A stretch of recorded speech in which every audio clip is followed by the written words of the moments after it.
Cinema ತುಂಬಾ ಚೆನ್ನಾಗಿದೆ. I think ಪ್ರತಿಯೊಬ್ಬರು ನೋಡ್ಲೇಬೇಕಾದಂತಹ ಒಂದು ಸಿನಿಮಾ. ಅಂದ್ರೆ ಒಂದು ಕಥೆ ಆಗಿರ್ಬೋದು, ಸ್ಕ್ರೀನ್ ಪ್ಲೇ ಆಗಿರ್ಬೋದು, ಬರವಣಿಗೆ ಆಗಿರ್ಬೋದು, ಕಲೆಯನ್ನು ಉಪಯೋಗಿಸ್ಕೊಂಡಿರೋ ರೀತಿ ಆಗಿರ್ಬೋದು, ತೆರೆಯ ಮುಂದೆ ತೆರೆಯ ಹಿಂದೆ ಎಲ್ಲರೂ ನಮ್ಮ ಕನ್ನಡದವರೇ ಇರೋದು.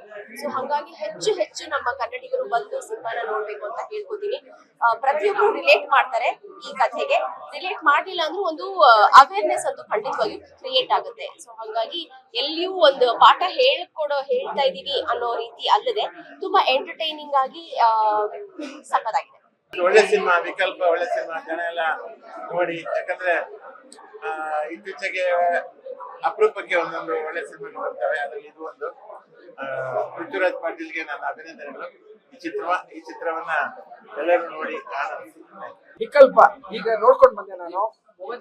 ತುಂಬಾ ಒಳ್ಳೆ ವೆಲ್ ಕ್ರಾಫ್ಟೆಡ್ ಮೂವಿ ಅಂತ ನಾನು ಹೇಳಕ್ ಇಷ್ಟಪಡ್ತೀನಿ. ಏನಂತಂದ್ರೆ ನೋಡಿ, ಮೊದಲು ಅಲಂಕಾರದ ಬಗ್ಗೆ ಮಾತಾಡ್ಬಿಡ್ತೀನಿ. ಈ ಕಥೆಯನ್ನ ಹೇಳಲಿಕ್ಕೆ ಅವರು ಬಳಸಿದ ಕ್ಯಾಮರಾವನ್ನ ಬಳಸಿದ ರೀತಿ, ಅದಕ್ಕೆ ಅಲಂಕಾರ, ಅದಕ್ಕೆ ತುಂಬಾ ಸಾಥ್ ಕೊಟ್ಟಿರುವಂತ ಮ್ಯೂಸಿಕ್, ಎಡಿಟಿಂಗ್ ಪ್ಯಾಟರ್ನ್, ಇವೆಲ್ಲವೂ ತುಂಬಾ ಅಚ್ಚುಕಟ್ಟಾಗೆ, ಎಲ್ಲೂ ಕೂಡ ಯಾರೋ ಹೊಸಬ್ರು ಮಾಡಿರೋ ಸಿನಿಮಾ ಅಂತ ಅನ್ಸಲ್ಲ.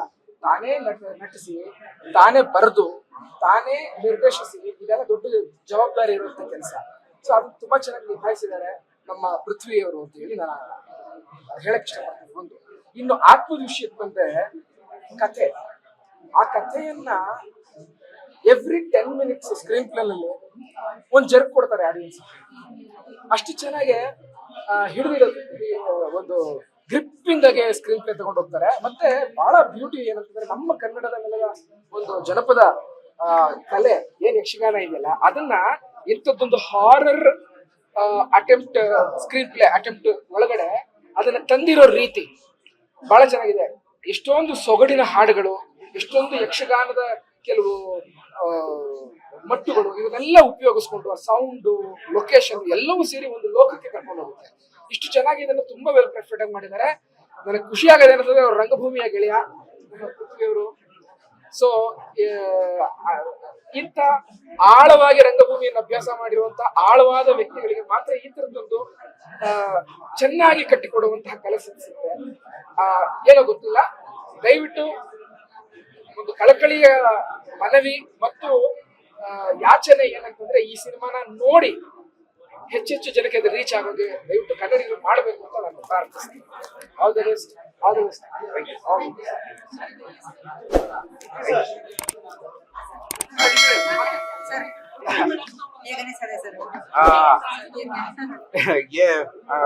ಸಾರಿ, ಟ್ರೈ ಮಾಡ್ತಾ ಇದ್ದೀನಿ.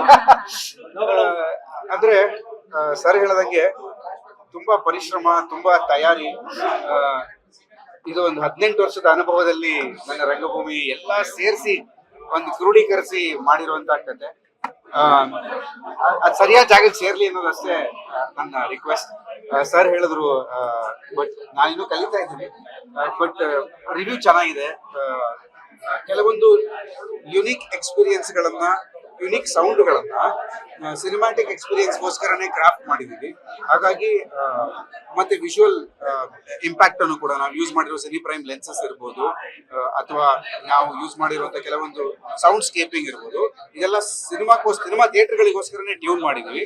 ಹಾಗಾಗಿ ನಿಮ್ಗೆ ಸಿನಿಮಾ ಥಿಯೇಟರ್ ಅಲ್ಲಿ ನೋಡಿದ್ರೆ ಆ ಅನುಭವ ಬೇರೆ ಇರುತ್ತೆ.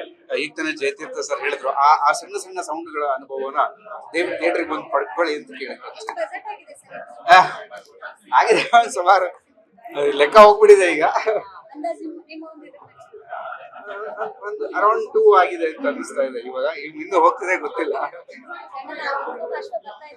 ಹೌದು, ನಂಗೆ ಗೊತ್ತಾಗ್ತಿಲ್ಲ ಅದು ಏನ್ ಮಾಡ್ಬೇಕು ಅಂತ. ಬಟ್ ಅದೇ ಕಲಾವಿದರಿಗೆ ಚಪ್ಪಾಳೆನೆ ಅಲ್ವಾ. ಸ್ಕ್ರೀನಿಂಗ್ ಅದೇ 18 ಸ್ಕ್ರೀನ್ಸ್ ಅಲ್ಲಿ ಇದೆ ಇವಾಗ, ನಡೀತಾ ಇದೆ. ಇವತ್ತು ಶಿವಮೊಗ್ಗ ಆಲ್ಮೋಸ್ಟ್ ಹೌಸ್ಫುಲ್ ಆಯ್ತು, ಮೈಸೂರು ಹೌಸ್ಫುಲ್ ಆಯ್ತು. ಸೊ ಈ ತರ ಪ್ರೀತಿ ಸಿಗ್ತಾ ಇರೋದು ನಮ್ಗೊಂದು ಹೆದರಿಕೆ, ರಿಲೀಸ್ ಹೆಂಗ್ ಮಾಡ್ತೀರಾ ಹೊಸಬ್ರು ಅಂತೆಲ್ಲ ಇತ್ತು. ಹಾಗಾಗಿ ಒಂದ್ ಎಲ್ಲೋ ಕನ್ನಡಿಗರು ಕೈ ಹಿಡಿತಿದ್ದಾರೆ ಅಂತ ಅನ್ನಿಸ್ತಾ ಇದೆ. ಬಟ್ ಆದ್ರೂ ಇನ್ನೂ ತುಂಬಾ ಬೇಕು ಸಪೋರ್ಟ್. ಯಾಕಂದ್ರೆ ನಮ್ ಮುಖಗಳನ್ನೆಲ್ಲ ಯಾರು ಬಂದ್ ಥಿಯೇಟರ್ಗೆ ನೋಡ್ತಾರೆ ಅಂತಾನೆ ಮಾಡಿರೋದು ನಾವು ಸಿನಿಮಾ. ಹಾಗಾಗಿ ನಮ್ ಕ್ರಾಫ್ಟೇ ಧೈರ್ಯ. ಜನರು ದಯವಿಟ್ಟು ಸೋಷಿಯಲ್ ಮೀಡಿಯಾಗಳಲ್ಲಿ ಹಾಕಿ ನಿಮ್ಗೆ ಇಷ್ಟ ಇದ್ರೆ ಒಂದು 4 ಜನ ಕೇಳಿ ಬಂದು ಥಿಯೇಟ್ರಲ್ಲೇ ನೋಡಂಗ್ ಮಾಡಿ ಪ್ಲೀಸ್. ಸರ್ ಇನ್ನು ನೀವು ಯಾವ ಥಿಯೇಟರ್ಗಳನ್ನ ವಿಸಿಟ್ ಮಾಡೋ ಪ್ಲಾನ್ಸ್ ಗಳಿದೆ? ಇವತ್ತಿಗೆ ಆಯ್ತು. ಇವತ್ತು ನಾಳೆಯಿಂದ ಮತ್ತೆ ಇನ್ನೂ ಕಂಟಿನ್ಯೂಸ್ ವಿಸಿಟ್ ಮಾಡಬೇಕು ಅಂತ ಪ್ಲಾನ್. ನಾಳೆ ಅದೇ ಮಧ್ಯಾಹ್ನ AMB theatre, evening AMB theatre ಹೋಗ್ತೀವಿ. ಆಮೇಲೆ ಬೆಳಿಗ್ಗೆ ಗೋಪಾಲನ್ ಮಾಲ್ ಹೋಗ್ಬೇಕು ಅನ್ಕೊಂಡಿದೀವಿ ಮಧ್ಯಾಹ್ನ. ಸೊ ಅದೇ ಒಂದು ಮತ್ತೆ ಮಿರಾಜ್ ಒಂದು 5-6 ಥಿಯೇಟರ್ ಪ್ಲಾನ್ ಇದೆ. Thank you so much. Thank you thank you so much sir. Thank you. Latest ಹಾಗೂ ಇಂಟ್ರೆಸ್ಟಿಂಗ್ ಸುದ್ದಿಗಳಿಗಾಗಿ ಬಾಸ್ ಟಿವಿ ಕನ್ನಡ ಚಾನೆಲ್ನ ಸಬ್ಸ್ಕ್ರೈಬ್ ಮಾಡಿ. ಹಾಗೆಯೇ ಬೆಲ್ ಐಕಾನ್ ಪ್ರೆಸ್ ಮಾಡಿ. ಇದರ ಜೊತೆಗೆ ಫೇಸ್ಬುಕ್, ಇನ್ಸ್ಟಾಗ್ರಾಮ್, ಎಕ್ಸ್ ನಲ್ಲೂ ಮಿಸ್ ಮಾಡದೆ ಫಾಲೋ ಮಾಡಿ.